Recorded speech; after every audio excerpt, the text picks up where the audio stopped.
Bonjour. Nous allons chercher les solutions de la série de TD numéro 7, à savoir tous les exercices 1, 2 et 3.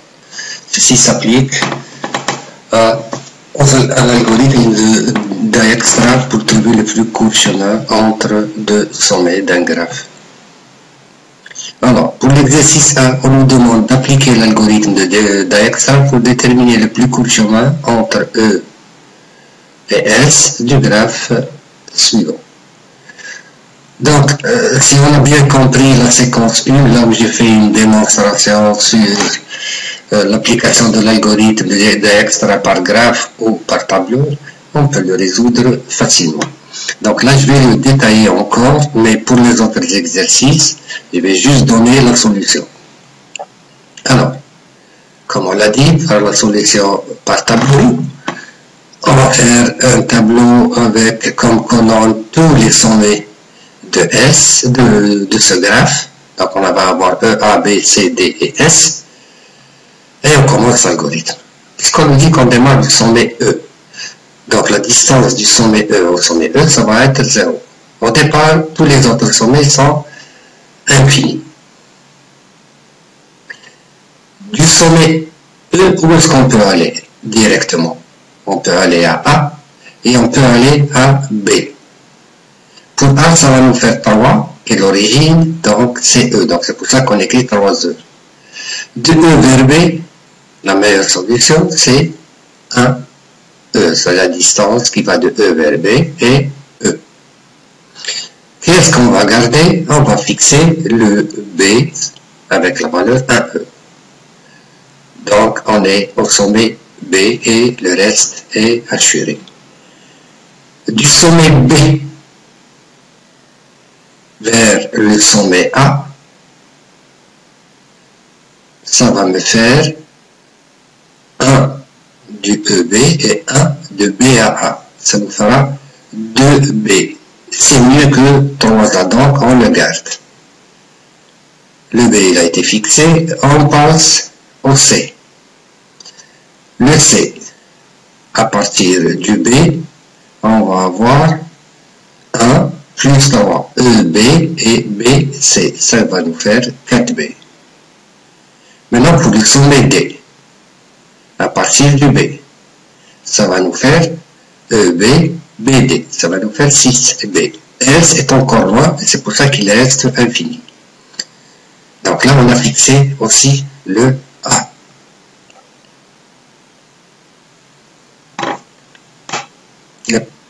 Et donc maintenant, on va passer du A au C. Puisqu'on a fixé le A. De A à C, j'en ai 2. Plus 2 qui ont été fixés avant, ça va nous faire 4. Et donc l'origine, ça va nous faire un 4B. Donc on a E, B et B, C, 1 et 3, ça va nous faire 4. Maintenant pour le D, on a EB, BD, ça va nous faire 6B. Le sommet S est encore loin. Et là, qu'est-ce qu'on a fixé? On a fixé le C. Pourquoi? Parce que c'est la plus petite valeur de cette ligne. Qu'est-ce qu'il nous reste? Il nous reste le D et le S. Donc là, on a fixé le C aussi. Donc, du C vers le D. Du C vers le D, on va avoir, avec l'origine bien sûr B, on va avoir 1 EB, B, C, 3, et C, D, 1, ça va nous faire un 5C. Et on peut aussi y aller au sommet S, à partir du sommet C, parce qu'ils sont adjacents. Et là aussi, on va avoir 7. Donc vous êtes au sommet C, et vous voulez rejoindre le sommet S, et on avait un 4, ça nous fait un 7. 7C.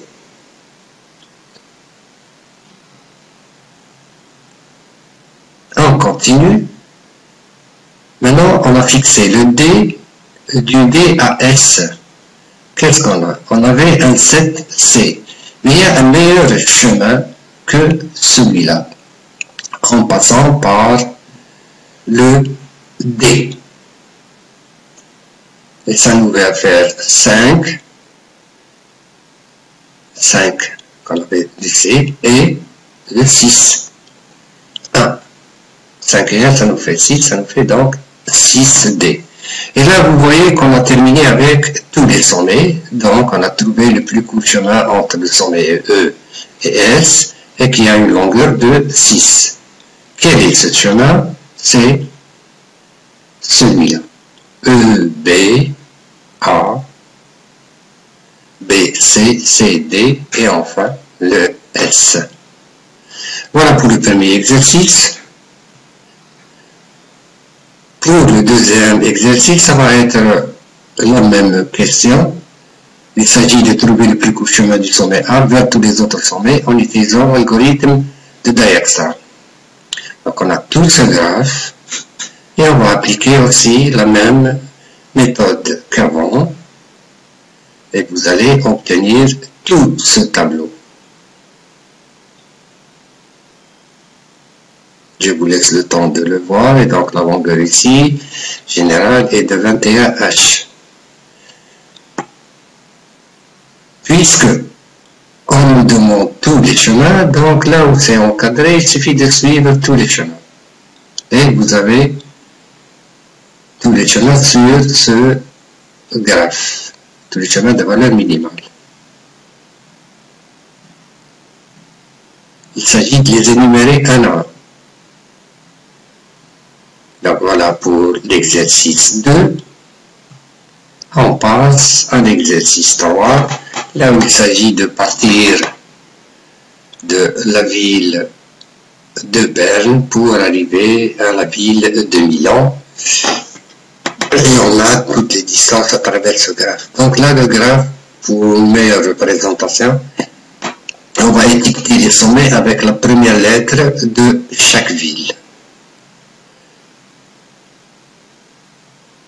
Pour la seconde question, on nous demande d'appliquer l'algorithme de Dijkstra sur ce graphe pour indiquer le plus court chemin entre Berne et Milan. Entre le B et le M, le début et la fin de ce graphe-là. Et on va obtenir aussi ce graphe. Donc, si vous voyez bien, la distance va être à la fin de 321. Lorsqu'on arrive à M, c'est 321, on est arrivé du C. Au C, c'est 235. A, ça veut dire qu'on est arrivé du A. On passe au A, c'est le 150 W. Le 150 W, d'où est-ce qu'il est arrivé? Il est arrivé du I, c'est-à-dire du W, c'est-à-dire 135, et on a le L. Et ce L indique qu'on est arrivé du 78B. Pardon, on est arrivé du 90B. Le 90B nous indique après le 78B. Et voilà. Donc, si vous voulez, le graphe, c'est le suivant.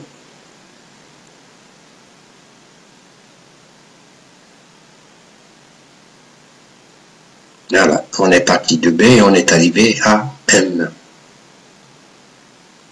Donc, le chemin le plus court pour aller de Berne à Milan est quoi?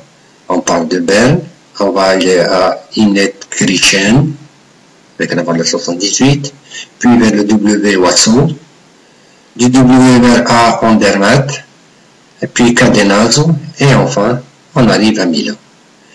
Voilà, on a terminé avec cette série d'exercices. Je vais vous retrouver, Inch'Allah, avec la série suivante. Bonne journée.